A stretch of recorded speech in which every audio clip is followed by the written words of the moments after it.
Halo teman-teman, kembali lagi dengan saya. Saya atas nama Isniana Iman, mahasiswi STIPA Sandosiri Sulteng. Saya tingkat 2 semester 4. Di sini saya akan membahas tentang yang pertama partai politik, yang kedua demokrasi, dan yang ketiga HAM. Saya di sini akan menjelaskan yang pertama tentang pengertian partai politik. Partai politik merupakan keniscayaan dalam sebuah sistem demokratis. Partai politik merupakan sumber hidup atau lifeblood dari politik modern. Menurut Oxford and Browning, partai politik juga merupakan elemen yang sangat sentral dalam demokrasi.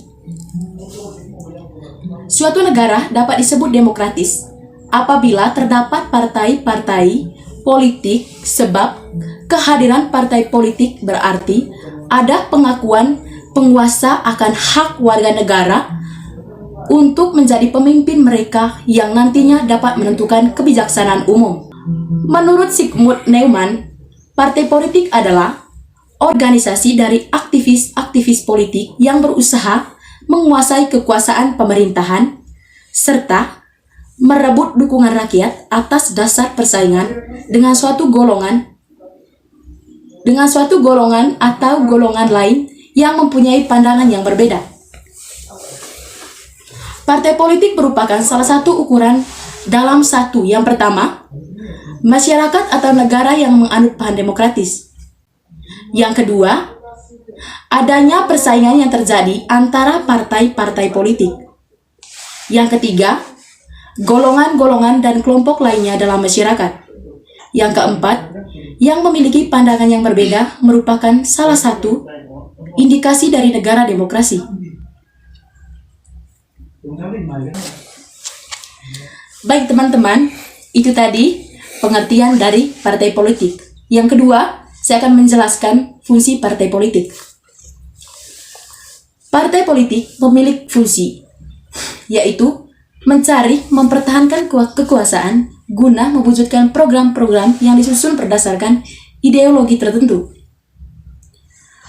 Menurut Surbakti, mengemukakan bahwa partai politik memiliki dua fungsi utama, yaitu pertama, mengumpulkan, mengorganisasi, dan merumuskan aspirasi rakyat untuk dikelola oleh sistem politik.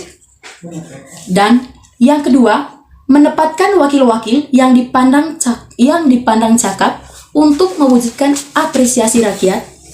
Dan di sini, pada fungsi yang kedua ini, partai politik merupakan media promosi bagi seseorang untuk menjadi elit pemerintah atau birokrasi. Berdasarkan tujuan umum partai politik pada Undang-Undang Partai Politik Indonesia, memiliki 5 fungsi partai politik sebagai berikut. 1. Sebagai sarana pendidikan politik bagi anggota dan masyarakat luar agar menjadi warga negara Republik Indonesia yang sadar akan hak dan kewajibannya dalam kehidupan bermasyarakat, berbangsa, dan bernegara. Yang kedua, sebagai sarana penciptaan iklim yang kondusif bagi persatuan dan kesatuan bangsa Indonesia untuk kesejahteraan masyarakat. Yang ketiga, sebagai sarana penyerap, penghimpun, dan penyalur aspirasi politik masyarakat dalam merumuskan dan menetapkan kebijaksanaan negara. Yang keempat, sebagai sarana partisipasi politik warga negara Indonesia. Yang kelima, sebagai sarana rekrumen politik dalam proses pengisian jabatan politik melalui mekanisme demokrasi dengan memperhatikan kesetaraan dan keadilan gender. Baik, yang ketiga, saya akan menjelaskan nama-nama partai. Yang pertama, Partai Nasional Demokrat atau Nasdem berdiri pada tanggal 26 Juli tahun 2011 dan pemimpin partai pada tahun 2001 adalah Surya Paloh. Yang kedua, Partai Kebangkitan Bangsa atau PKB berdiri pada tanggal 23 Juli tahun 1998 dan pemimpin partai pada tahun 2001 adalah Muhammad Iskandar. Yang ketiga, Partai Keadilan Sejahtera atau PKS berdiri pada tanggal 20 April tahun 1998 dan pemimpin partai pada tahun 2001 adalah Ahmad Saiku. Yang keempat, Partai Demokrasi Indonesia Perjuangan atau PDIP berdiri pada tanggal 10 Januari tahun 1973 dan pemimpin partai pada tahun 2001 adalah Megawati Soekarno Putri. Yang kelima, Partai Golongan Karya atau Golkar berdiri pada tanggal 20 Oktober tahun 1964 dan pemimpin partai pada tahun 2001 adalah Airlangga Hartarto. Yang kelima, Partai Gerakan Indonesia. Keenam, Partai Gerakan Indonesia Raya atau Gerindra berdiri pada tanggal 6 Februari tahun 2008 dan pemimpin partai pada tahun 2001 adalah Prabowo Subianto. Yang ketujuh, Partai Demokrat berdiri pada tanggal 9 September tahun 2021 dan pemimpin partai pada tahun 2001 adalah Agus Harimurti Yudhoyono. Yang kedelapan, Partai Amanat Nasional atau PAN berdiri pada tanggal 23 Agustus tahun 1998 dan pemimpin partai pada tahun 2001 adalah Zulkifli Hasan. Baik, kita sudah mendengarkan penjelasan tentang pengertian partai politik tadi. Sekarang yang kedua, kita masuk di demokrasi. Pengertian atau konsep demokrasi. Demokrasi berasal dari kata demos, artinya rakyat, dan kratos, artinya pemerintahan. Dari dua kata itu, demokrasi diartikan sebagai pemerintahan rakyat. Menurut Diamond, Lins dan Lippens mendefinisikan demokrasi sebagai suatu sistem pemerintahan yang memenuhi syarat pokok. Kompetensi yang sungguh-sungguh dan meluas di antara individu-individu dan kelompok-kelompok organisasi untuk memperebutkan jabatan-jabatan pemerintahan yang memiliki kekuasaan efektif pada jangka waktu yang reguler dan tidak melibatkan penggunaan daya paksa.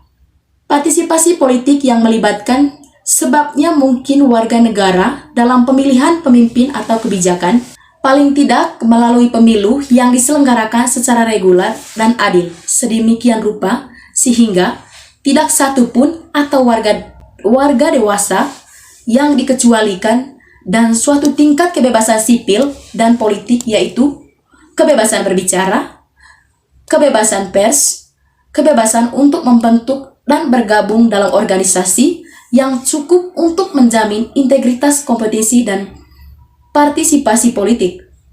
Kemudian, hubungan demokrasi dan kebebasan. Kebebasan dan demokrasi sering dipakai secara timbal balik, tetapi keduanya tidak sama. Demokrasi sesungguhnya adalah seperangkat gagasan dan prinsip tentang kebebasan, tetapi juga mencakupi seperangkat praktik dan prosedur yang terbentuk melalui sejarah panjang dan sering berliku. Pendek kata, demokrasi adalah pelembagaan dari kebebasan. Yang ketiga, hubungan demokrasi dengan pemerataan kesempatan. Dalam sistem demokrasi, persamaan kesempatan politik bagi setiap individu dijamin oleh hukum. Menurut Hadiono, setiap individu memiliki kebebasan untuk mengejar tujuan hidupnya. Untuk keperluan itulah, setiap individu harus bergabung dengan organisasi sukarela untuk bersama-sama mempengaruhi pemerintah dalam membuat kebijakan yang menguntungkan mereka. Yang keempat, hubungan demokrasi dengan pemilihan umum. Dalam sistem demokrasi, setiap orang memiliki hak untuk memiliki para pemimpin mereka dalam pemilihan umum, baik yang reguler maupun yang bebas. Dan di sini merupakan mereka dituntut untuk memilih secara adil. Menurut Diamond, selain kesamaan politik, sistem demokrasi juga memberikan kesamaan ekonomi bagi semua orang. Dalam arti, Setiap individu memiliki kebebasan untuk mengakses sumber-sumber ekonomi dan menggunakan kekayaannya dalam batas-batas yang telah disepakati bersama dalam suatu sistem demokrasi. Selanjutnya yang kelima, hubungan demokrasi dan partai politik. Kehadiran partai politik adalah wajib dalam pemerintahan yang demokratis. Pemilihan umum harus terbuka bagi kompetensi yang bebas. Menurut Yamon, pemilihan harus terbuka bagi banyak partai untuk berkompetensi di dalamnya. Partai-partai harus menikmati kebebasan berbicara, berkumpul, dan bergerak yang diperlukan untuk menyuarakan kritik mereka terhadap pemerintah secara terbuka serta menyampaikan kebijakannya kepada pemilih. Dalam pemerintahan yang demokratis, selain terselenggaranya suatu pemilihan wakil-wakil rakyat yang di dalamnya terdapat kebebasan berbicara dan berpendapat, juga terdapat jaminan hak-hak asasi manusia serta aturan hukum yang jelas dan tidak memihak. Yang keenam, kriteria negara demokrasi. Menurut Dahl, mengemukakan 4 kriteria negara demokrasi, yaitu: pertama, partisipasi efektif. Sebelum sebuah kebijakan digunakan oleh asosiasi, maka seluruh anggota harus mempunyai kesempatan yang sama dan efektif untuk membuat pandangan mereka yang diketahui oleh anggota-anggota lainnya, sebagaimana seharusnya kebijakan tersebut dibuat secara bersama. Yang kedua, voting. Voting equality. Ketika tiba saatnya dibuat keputusan tentang kebijakan, setiap anggota harus memiliki kesempatan yang sama dan efektif untuk memberikan suara, dengan ketentuan seluruh suara harus dihitung sama. Yang ketiga, enlightened understanding. Pemahaman ini yang cerah mengandung maksud bahwa di dalamnya ada batas waktu yang rasional. Setiap anggota harus memiliki kesempatan yang sama dan efektif untuk mempelajari kebijakan-kebijakan alternatif yang relevan dan konsekuensi yang mungkin.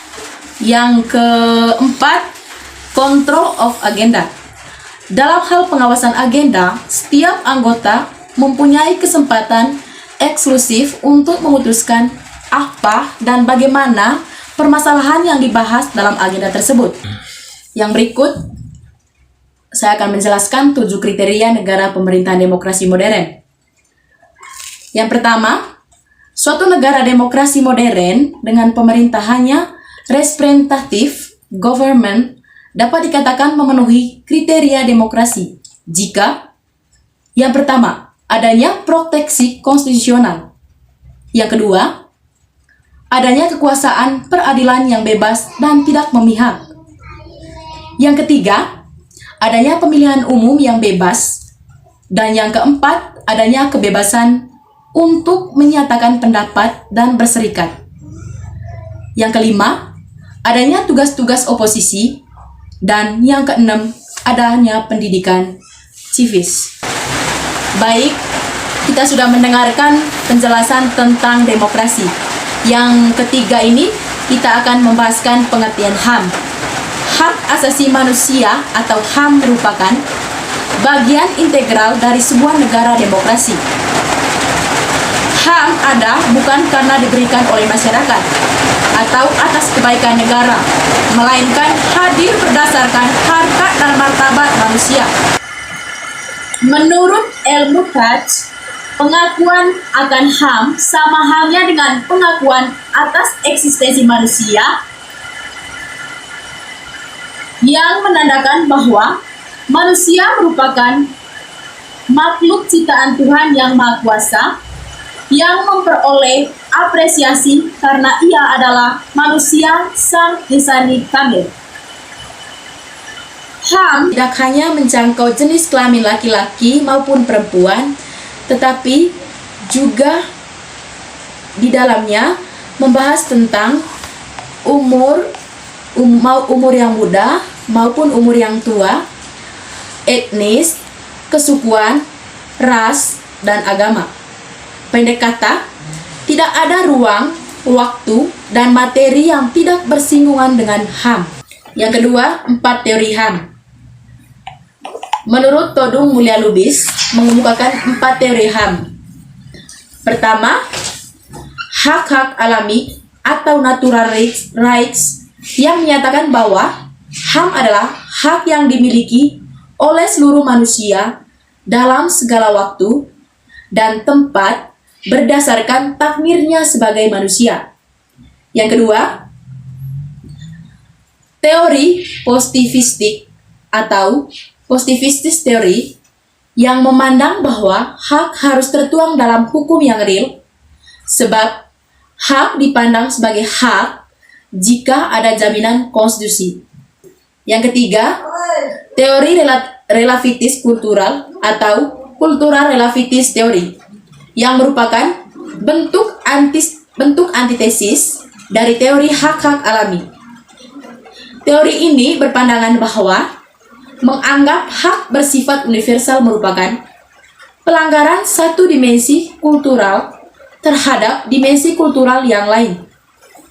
Yang keempat, doktrin Marxis menolak teori hak-hak alami karena negara atau kolektivitas merupakan sumber galian dari seluruh hak. Hak-hak mendapat pengakuan sebagai hak individual apabila telah memperoleh pengakuan dari negara atau kolektivitas. Sejarah pertimbangan atau munculnya konsep HAM dari generasi pertama sampai generasi keempat. HAM memiliki sejarah yang cukup panjang. Kelahiran HAM dapat diruntut dari lahirnya Piagam Magna Carta pada tahun 1215 di Inggris. Pasca bergulirnya pengaruh Magna Carta hingga dideklarasikannya Piagam HAM, PBB atau DUHAM, berkembang generasi kedua. Kelahiran HAM dapat diruntut dari lahirnya Piagam Magna Carta pada tahun 1215 di Inggris. Pasca bergulirnya pengaruh Magna Carta hingga dideklarasikannya Piagam HAM, PBB atau DUHAM, berkembangnya generasi kedua HAM, yaitu sejak sidang umum PBB tanggal 16 Desember tahun 1966 merumuskan 2 buah persetujuan atau konvenan, yaitu International Covenant on Economy, Social and Cultural Rights and International Covenant on Civil and Political Rights. Hak-hak sipil dan politik menurut HAM generasi kedua meliputi hak hidup, hak persamaan dan kebebasan, dalam arti di sini kebebasan berpikir dan menyatakan pendapat.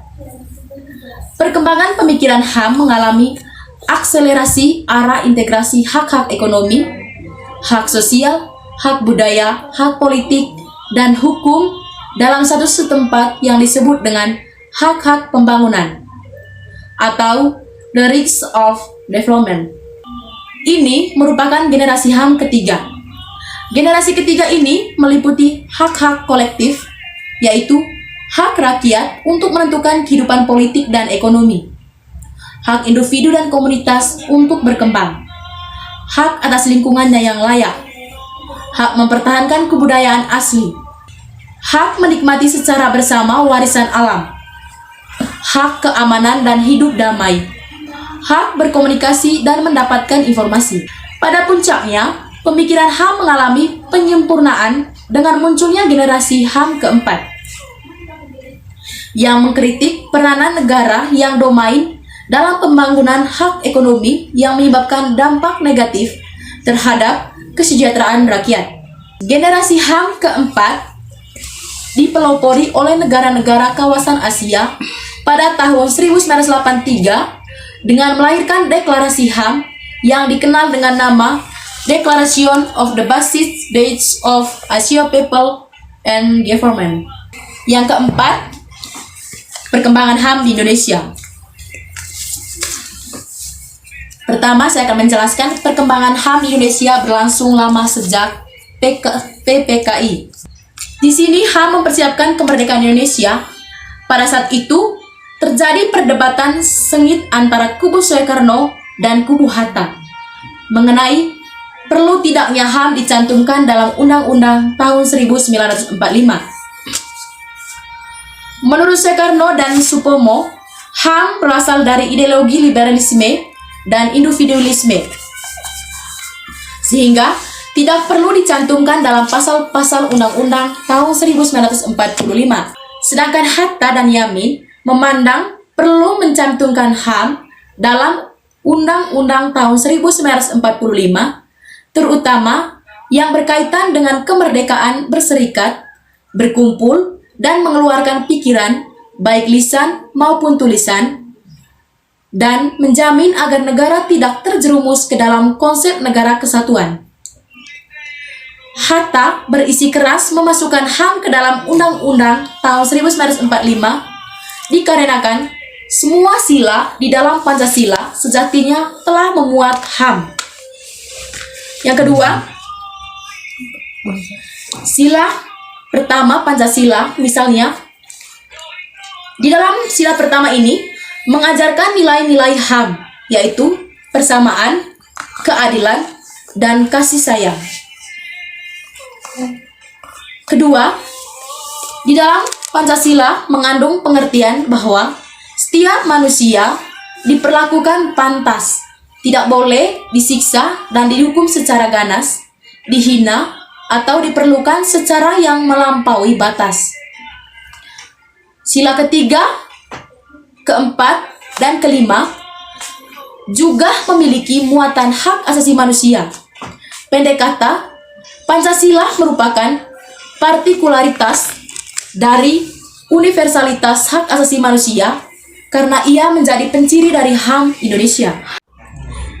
Baik teman-teman, itu saja penjelasan dari saya. Mungkin ada kata-kata yang kurang berkenan di hati teman-teman pada saat saya menjelaskan teori tentang pengertian partai politik tadi, demokrasi, dan tentang HAM. Mungkin ada kesalahan kata tadi dalam penjelasan saya. Saya atas nama pribadi saya minta maaf. Terima kasih.